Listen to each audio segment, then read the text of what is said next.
What's up, everyone? HellaBass back here with another video. First of all, I want to thank you all for taking a bit of time to join me. Let's get into this video. So it's wintertime. We're doing a little gear, going through the gear, looking at everything, organizing, and today we're going to talk about rods. I'm going to show you my full arsenal. I'll take a little tour and walk through some of my rods. So the first thing you're going to notice is that I keep quite a few rods in the rod locker, the old Bass Cat here. And here is kind of the overflow pile. So no shortage of rods to talk about here today. We are going to break this into three parts. We'll talk about spinning rods, we'll talk about reaction casting, and then we'll talk about feel bottom contact bait casting rods. So we'll break this into three different videos. So if you're new to the channel and this is your first time here, consider hitting that subscription button. Hit the bell notification so you don't miss any more of the videos that are coming out every single week. And the reason we're making this video this week is I get a fair amount of questions asking, like, what are the different rods? What actions do I use for what types of baits? So we're going to dig into that in this next three steps in these three phases of this video. So stay tuned. Make sure you subscribe and you get all these videos. All right, guys, let's talk about spinning rods. The first thing I want to point out, you may notice when I was like panning through the rod locker and the big pile of rods in the boat, is that almost every single rod I have has a rod glove rod sock on it. So I'm a big believer in protecting your equipment, taking care of it, and it'll take care of you. So a couple main reasons why I run rod gloves and these types of socks on my rods. One is it protects the guides, it protects the tip of the rods, less likely to break the tips of your rods off if you keep them protected. It keeps you from bending guides, snagging guides, coming in and out of rod locker. When you have them all wrapped together, they don't get wrapped up. It's easier to transport them if I'm jumping in somebody else's boat. And then the other thing is I get way more rods in my rod locker into the tubes because I can put 2 and 3 rods into each individual tube by having these on there because they won't tangle and get caught up. So all in all, I have 8 spinning rods that I use. 2 are panfish rods and 6 of them dedicated to bass. I have 2 identical panfish setups. Colt series, Dobyns rods, new from this last year. This is their Panfish Special. It's a CL 601 SF. I paired that with a real small 1000 size reel. This is ideal for perch, crappies, any kind of panfish that you want to chase. I love these rods for fishing for myself, for my kids, my wife.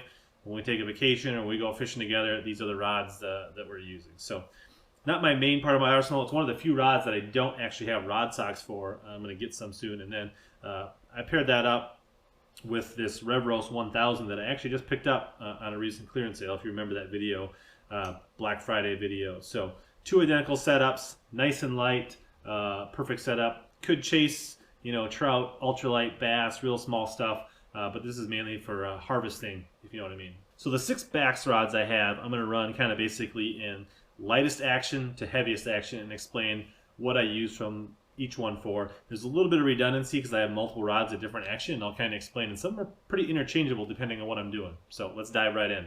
The lightest rod I have is a Sierra Series 701 SF Dobyns rod. The 1 power, I pretty much use this for hair jigs, really small, like Kitech, like 2.8 swim baits, maybe some really small prop baits or spy baits, really finesse type stuff, a lot of stuff that's swimming. You probably could use it for a light Ned rig, but my primary thing is kind of fishing these horizontal, really finesse baits on this. You could use it for real small jerk baits, things like that. But my primary 2 things that I use, real small swim baits and hair jigs. And then I paired that with a 3000 size Tatula. All my reels are pretty much a 3 or 4000 size. I do that for a couple reasons. One, I like the bigger spool for extra casting distance, as well as a little bit more line per inch on the turn when I reel it in. So that's what you're going to see from me. I just like the smoothness, the extra casting. It's a little bit more weight, but I think it pays dividends in the end. It helps you get much more distance. You can skip further. You can cast farther. It manages the line better. All in all, I just like the performance of the bigger reels. So there you go. Here's a small Kitech rigged on this 1 power rod. So the next 2 rods I have, an oldie but a good here. I have a Dobyns Savvy Series 702, and then I have an older Champion Series 702. And these rods have really stood the test of time for me. I think I've had these since like 2011, 2012. So great rods. I've caught a ton of fish, literally probably hundreds, maybe thousands of fish on these rods, and they have held up great. So they don't make the Savvy anymore. They probably fall somewhere in between a Sierra and a Fury now these days. And in the Champion series, they kind of have the Champion XP now, but pretty much the same action rods, just a little cosmetically different. Stratic CI4 Shimano on this one, 4,000 size, and then a 3,000 side Daiwa Procyon on this one. So both of these similar size reels kind of bounce between 3,000 and 4,000 depending on the model of the reel. They kind of vary by manufacturer and model and year. These 7-foot 2-power rods, which are medium lights, almost all these rods I'm running braid to a fluoro. So on these ones, I'm probably running a 10, maybe 12-pound braid to a probably 8 to 10, mostly usually 8-pound for this power rod fluorocarbon leader. What I really like these for, jigworms, Ned heads, shaky heads, kind of lighter shaky heads, maybe where we're not fishing around with much cover. Drop shots as maybe like a backup drop shot, not my main drop shot. Great for small swim baits. So if I'm throwing just a little bit heavier, like a 3/16 ounce, where I'll probably use that 1 power for like 8 and under swim baits. These are probably more like my 3.8 inch, my 3.2 type swim baits. So kind of my medium size swim baits, drop shot, jigworms, things like that. That's what I'm using these for. You'll notice that I tend to color match my rod socks to my rods. So when I'm digging in to my rod locker, which you see gets very congested and clogged, it's easier for me to pick out which rod I'm looking for when I can see the color of the rod sleeve, and it narrows it down to which rods I'm trying to pick between. And I would say the only difference between these two is the Champion is a little lighter, a little more sensitive. So like in one of my recent videos, this was the one that was equipped with a Ned. I think I broke it off at the end of the day, but this rod was set up with a 1/8 ounce tungsten Ned head. Caught a ton of fish. It performed phenomenally on that. This one being maybe just a little bit less sensitive. I'm probably gonna use this more for a jigworm or a shaky head, something like that. So, but both of them really great rods, well balanced. Can't have really anything bad to say about them. They've been with me for a long time. They stood the test of time with me, and I've caught a ton of fish. Spoiler alert here, you're going to see consistency. Pretty much all my rods are Dobyns. Actually, all my rods are Dobyns. And all my reels are either Shimano or Daiwa. So I'm just very loyal to these brands. They perform for me, and I stick with them. This one here is probably my #1 favorite spinning rod that I own. I absolutely love this rod. This is the DX 742 SF. This is the Champion Extreme. It's a 7-foot, 4-inch, 2-power, so still a medium light.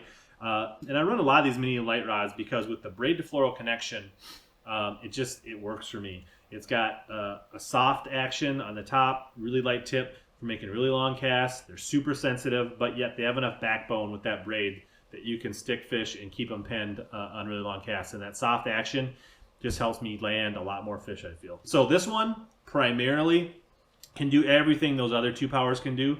But I like the extra length, and I like the extra tip for drop shotting, the 7'4", and this being a super sensitive Champion Extreme. I just, really, this kind of 90% of the time has got a drop shot tied on it. It's also absolutely amazing for making really long casts with small swim baits and things like that. So it'll do all those other things that would do, but I just like this one for drop shot a little more. If money's no object and you're looking for a Cadillac spinning rod, this Dobyns Extreme 742 is absolutely amazing. So you can see here it's rigged with a drop shot, a little hula stick Z-Man, kind of wacky rigged to a little tungsten drop shot. 12 to 18 inches, really common. So yeah, this has also got the Tatula, I think 4,000 on it, a little bit bigger spool to match the size of the rod. Same thing here. I think we're running 10-pound braid, probably to an 8-pound fluorocarbon leader. So absolute gem, catches a ton of fish. Love this on Mille Lacs for big smallies. Right, the last two, 3-power spinning rods. So the 3-power in the Dobyns is the medium fast action. So a little more backbone, a little faster tip. This is also a good old faithful Savvy series rod. Had this forever. Why I like this one for a little bit heavier. So if I'm fishing jigworms in a little bit heavier grass where I really need to snap it free and I want it to rip through that grass, this works great for that. For the little bit heavier shaky heads, little shaky football heads, small finesse jigs, small skipping jigs, really great for that. Also great dock rod 7 foot, 3 power. So I basically have this in the Savvy, and I also have it in the Fury. Both of them are paired with 4,000 size reels. One is a older Stratic CI4 Shimano, and one is a newer Daiwa Fuego. Both great reels, both great drags. These reels I tend to run with slightly heavier braid, a 20-pound braid, to typically a slightly heavier fluorocarbon. So I'm usually going 10, 12, maybe 15 pound. So if I'm fishing like weed lines and grass and jigworms and shaky heads, it's probably more 12 pound. If I'm skipping around docks, like this one's rigged up with a wacky Maxcent kind of a Nico rig, or just a weightless wacky stickworm, then I'm going to go 12 to 15 pound fluoro around those docks, just so I get a little more control. If you watch some of my videos at the end of the summer when I was fishing tournaments, and I caught a ton of fish on this rod. This rod is a super nice rod for this, coming in I think at like $110. Perfect amount of tip for casting. You pair it with a bigger reel with a big spool. You fill that up with braid, tip it off with 3-4 feet of good fluorocarbon. You can get way under docks, under piers. If you remember that video on Minnewaska where I was getting way under that culvert and just yanking out larges and smallies left and right. So in the market today for an absolute awesome dock rod, the Dobyns Fury Series 703 is an amazing rod. And the Maxcent General was super key for me this year. I don't have any kind of deal with them at all, but it catches a ton of fish. There you go. There's my setups for spinning. Hope you enjoyed it. Hope you picked up a few things on how you may add to your arsenal, or maybe use the rods you already have, and what baits and applications they're really good for. If you've got any questions on like a bait that you use for spinning rods or bait casters, leave a question down there, or any more questions about the rods, happy to answer them. So yeah, there we go. The next series will probably be either on reaction casting rods or bottom based casting rods, and there'll be 2 more videos in this series. So make sure you subscribe and hit the bell notification button so you don't miss any more videos. Make sure you hit that like button to let me know that you enjoy these videos and we're getting the engagement. And any questions you have, leave a comment. Thanks for tuning in. Here to help you catch more bass and suck less.